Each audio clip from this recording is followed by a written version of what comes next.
really see stuff. I don't really see stuff. Shut up. Well, anyways, today I'm gonna be talking about the game that I'm playing right now in the background. Sonic the Hedgehog, one of my favorite games that I first started out with. I think that's how I got hooked on the gaming.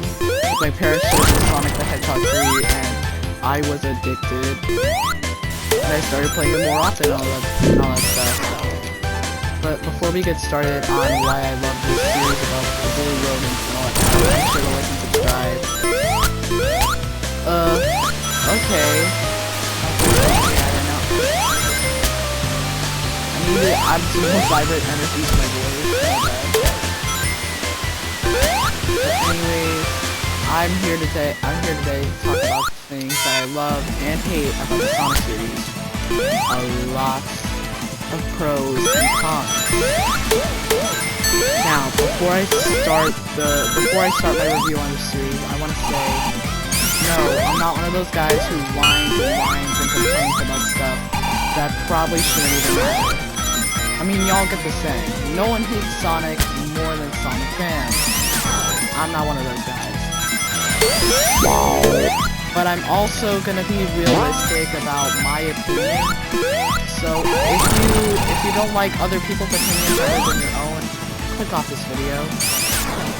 Because I'm not gonna deal with someone being whiny in the comments just because I said something wrong, or just because I said something that you don't like. So zip it.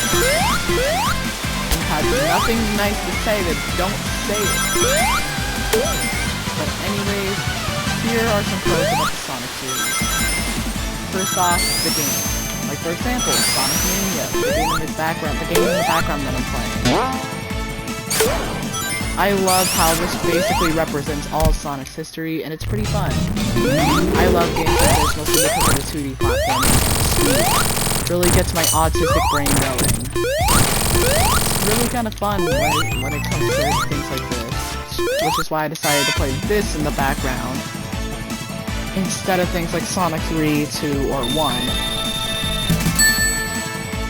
Ever since I started playing Sonic the Hedgehog, I became a full-on nerd. Thanks to watching YouTube and going on the internet, I became like a full-on Sonic the Hedgehog nerd. Like, this didn't just become a passion, this became an obsession. Like, sometimes I would beg my parents to get me the new Sonic games. I would ask for them for Christmas. I would most of the time ask for them, like, with Xbox gift cards. As you can tell from some examples, I was pretty obsessed.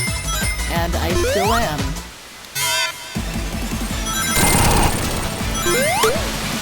Y'all don't know this about me. When I started to get a little sponsored by shipping, romance. And number two, for our first con is actually about romance. Now, you might be wondering, but didn't they already state a no romance rule? Oh yeah, they did. But the problem is, if you're gonna add romantic characters, you just get rid of the villain. It's that simple.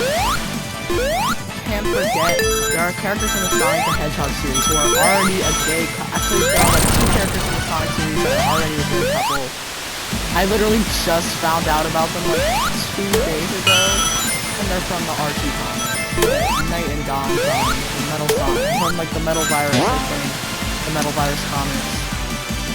Little gay guys, I love them so much. But anyways, not being a hater to them because they're literally some of my favorite characters right now. But if you don't want romance in the series, then why add a gay couple at all in the first place? It's stupid and it's pointless.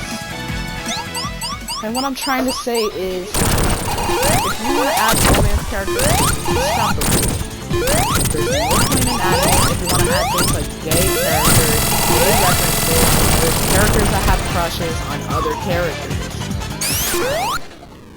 Now, I'm not trying to find a reason to hate, but this has been getting kind of annoying recently.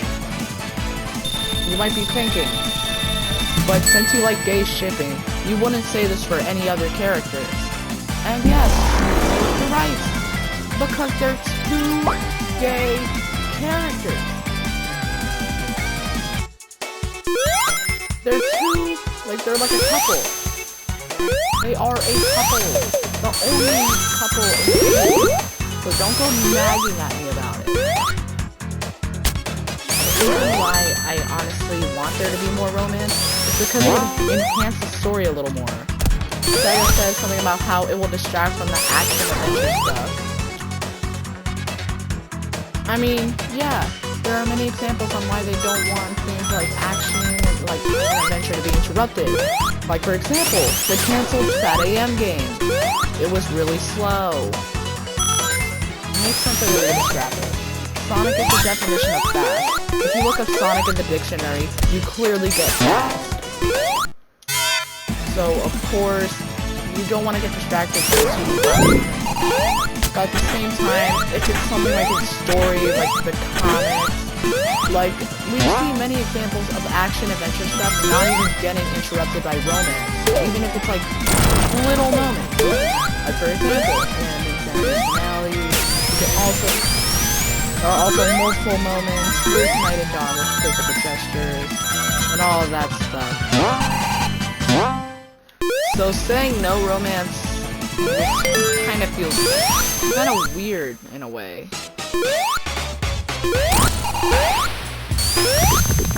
Okay, one thing I love about the Sonic series is the fact that they even decide to add gay characters like that in general.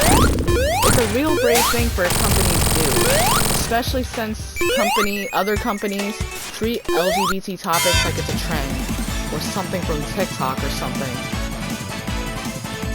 It's pretty rare to see companies actually, you know, look into the topic.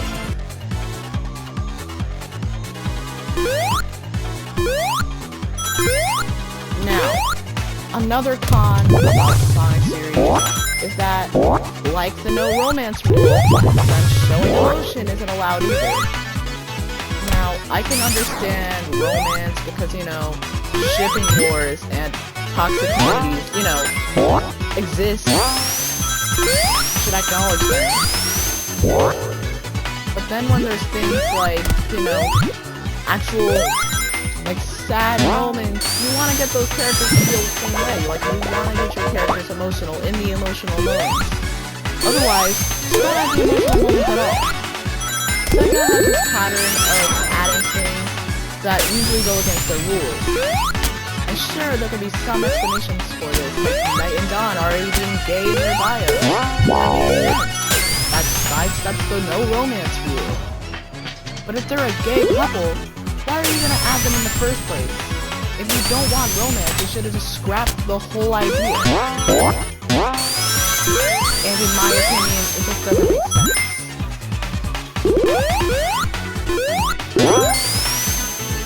And sometimes it feels like all the good characters barely get any attention. Metal Sonic, and yes, I know, I keep on glazing Nite and Don, but like seriously, I love them, they're gay. It's adorable to see, okay? And now you can't blame me either. Because like they're the only bit of kind of romance in the series, we gotta cherish it. Yeah, like we gotta cherish the fact that that's the only couple in the series.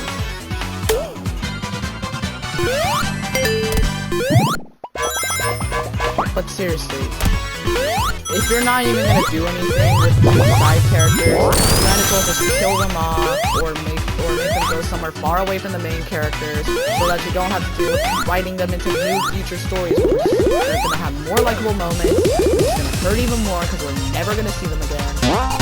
And you get the pattern. I'm not saying we should scrap side characters like Metal Sonic, or like any other side character in general. I'm just saying, if you're not going to do anything with them, then there's no point in adding them in the first place. I love side characters, you know them, you love them. But seriously, if you're not going to do anything with them, don't you think adding them is a waste of time?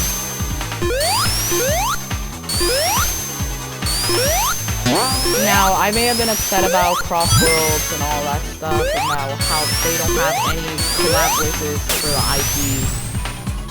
And yeah, I'm starting to sound like a Sonic hater and all that, which I am not. I've been playing since I was 4, so I'm really not. I've been a super nerd for so dang long. But I feel like sometimes Sega just does some questionable things. Like, for example, canceling Mania 2 just so they can work on Superstars instead. Which I can't lie, Superstars was kind of mid.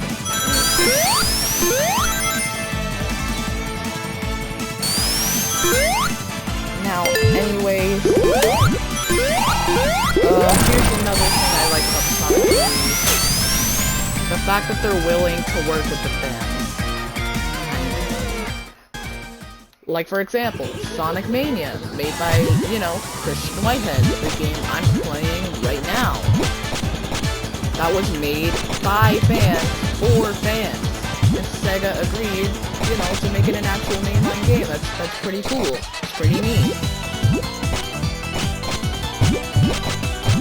But then they just report. But then when they get an opportunity to have that success again, nope, we replaced it with like a pretty mid game. Like, it just doesn't make sense to me at all. I'm not saying like Sega doesn't care, the worst people ever, I'm saying they should at least do a little bit better.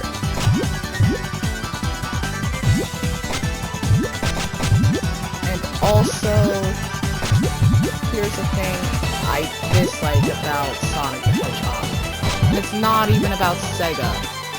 The fans. Now you might be thinking, what do you mean you dislike the fans? You are a fan. And I'm like, yeah, I'm a fan, but like, seriously, this community is so toxic. I mean, seriously. I mean, sometimes this community can get so toxic, and I can't lie, I'm starting to now understand why Sega does not want romance. Which hurts, sucks, but it is kind of our fault. Dang it, just messed up there. But anyway...